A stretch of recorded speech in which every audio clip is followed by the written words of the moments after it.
எல்லாருக்கும் வணக்கம். இப்போ வந்து நம்ம சிக்கன் பிரியாணி செய்ய போகிறோம். அதுக்கு வந்து மசாலா வீட்லேயே அரைச்சிக்கலாம். சிக்கன் பிரியாணி மசாலா அதுக்கு என்னென்ன வேணுன்றத சொல்கிறேன். சின்ன வெங்காயம் எடுத்திருக்கேன். சின்ன வெங்காயம் கொஞ்சம் கூட எடுத்துக்கோங்க, நல்லா டேஸ்ட்டாக இருக்கும். பூண்டு, இஞ்சி வந்து இந்த சைஸில் இருந்தால் போதும். இது வந்து பட்டை உங்கள் காரத்துக்கு ஏற்றுக்கோங்க. பட்டை, அன்னாச்சிப்பூ, கிராம்பு, ஏலக்காய் ஒரு 3 எடுத்திருக்கேன். கல்பாசி சும்மா கொஞ்சோன்னு எடுத்திருக்கேன். இது வந்து நம்ம அரைச்சிக்கிடுவோம்.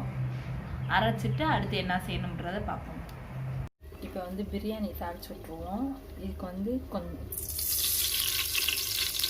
எண்ணெய் சேர்த்துக்கலாம். கொஞ்சோன்னு பிரியாணி இலை போட்டுக்கலாம்.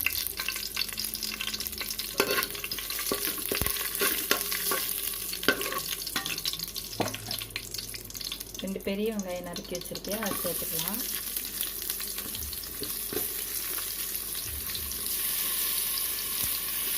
வெங்காயம் நல்லா வதங்கட்டும்.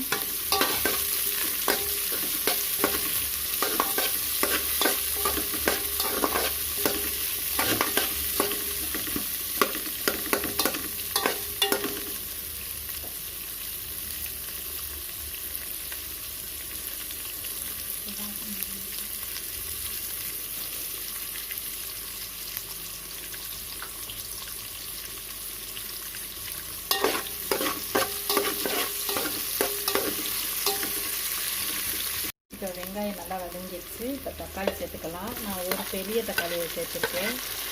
2 பச்சை மிளகாவும் சேர்த்துக்கலாம். இது கொஞ்சம் நல்லா வதங்கட்டும்.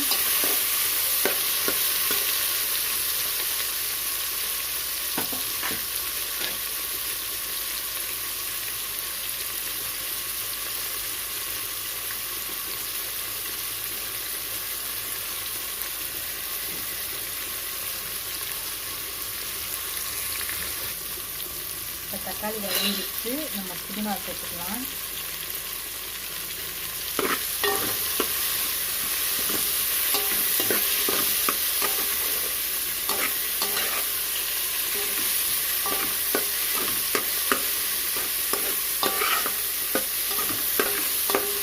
இப்போ புதினா வதங்கிடுச்சு. அரைச்சி வச்ச விழுதை சேர்த்துக்கலாம். நம்ம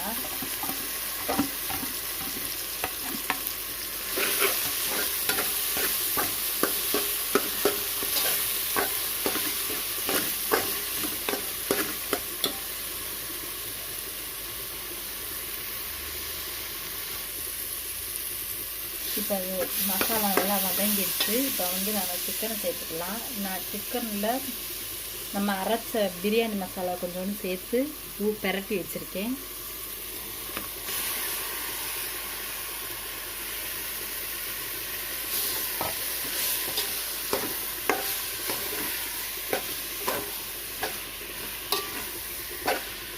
லைட்டாக வதங்கட்டும்.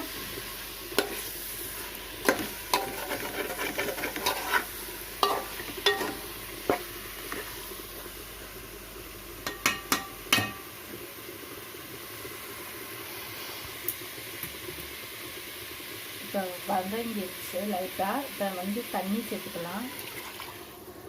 நான் வந்து 2 டம்ளர் அரிசி எடுத்தேன். அதுக்கு வந்து 4 டம்ளர் தண்ணி சேர்த்துக்கலாம்.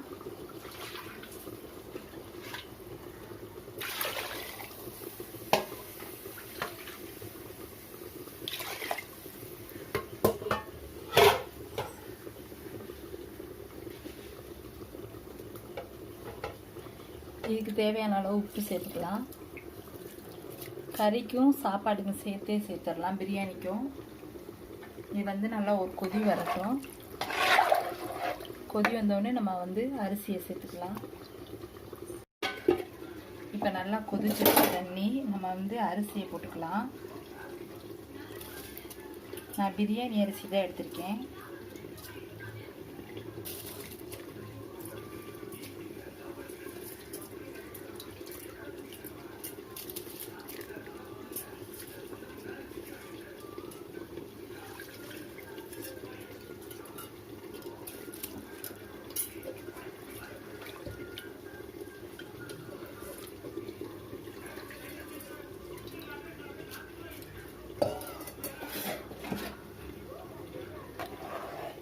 இப்போ கலந்து விட்டுக்கலாம்.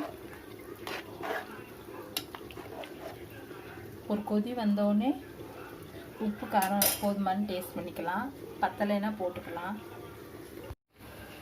இப்போ வந்து நல்லா கொஞ்சம் ஓரளவு தண்ணி வற்றிடுச்சு. இப்போ வந்து நான் ஒரு அரை எலுமிச்சம்பழ சாறு சேர்த்துக்கிறேன். சேர்த்து நல்லா ஒரு கிளறிட்டு அடுப்பை சிம்மில் வச்சுருங்க. சிம்மில் வச்சு ஒரு 10 நிமிஷம் அவ்வளோதான் அமர்த்திடலாம்.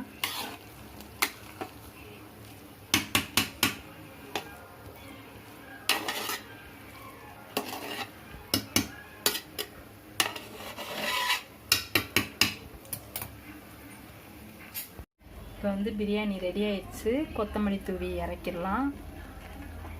அடுப்பு அமர்த்திடலாம்.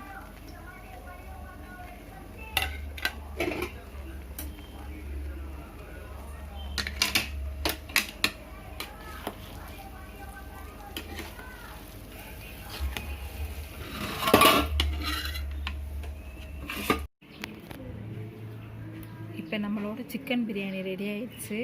இது எப்படின்றத நீங்கள் வீட்டில் ட்ரை பண்ணி பார்த்துட்டு எங்களுக்கு சொல்லுங்கள். செஞ்சு பாருங்கள். எங்கள் சேனலில் தொடர்ந்து பாருங்கள். லைக் பண்ணுங்கள், ஷேர் பண்ணுங்கள், கமெண்ட் பண்ணுங்கள்.